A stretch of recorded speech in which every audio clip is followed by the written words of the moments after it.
సాంబార్ రైస్కి కావాల్సిన పదార్థాలు ముందుగా బియ్యము బ్యాళ్ళు నానబెట్టుకొని అరగంట ఉంచుకోవాలి. పసుపు, సాంబార్ పౌడర్, టమాటా, కరివేపాకు, రెడ్ చిల్లీ పౌడర్, ధనియా పౌడర్, హింగ్, కొత్తిమీర, salt, onions, green chilli.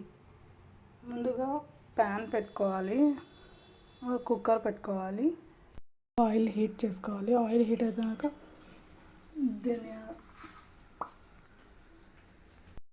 Heat అయిన తర్వాత పోపు దినుసులు వేసుకోవాలి. జీలకర్ర, ఆవాలు వేసుకోవాలి.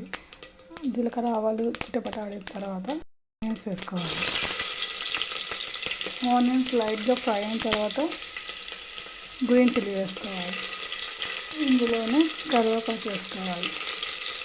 కరివేపాకు వేసుకున్నాక టమాటాలు వేసుకోవాలి.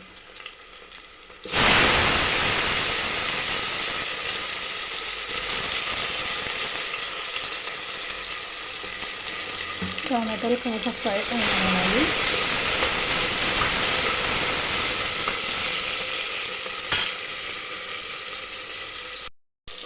టమాటాలు మంచిగా మగ్గినాయి.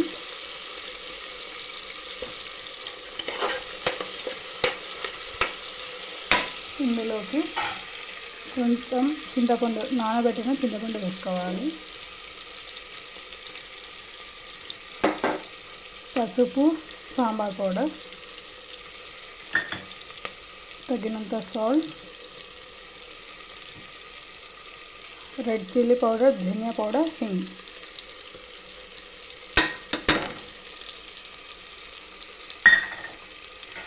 బాగా కలుపుకోవాలి. లైట్ ఫ్రై అయిన తర్వాత నానబెట్టుకున్న బియ్యం, బ్యాళ్ళు వేసుకోవాలి.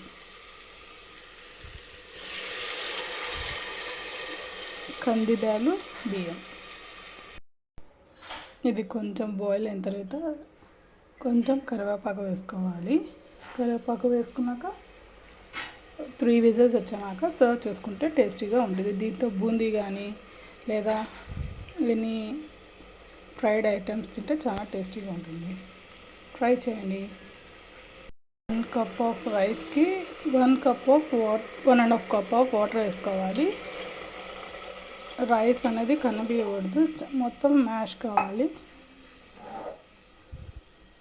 3 to 4 విజిల్స్ రావాలి.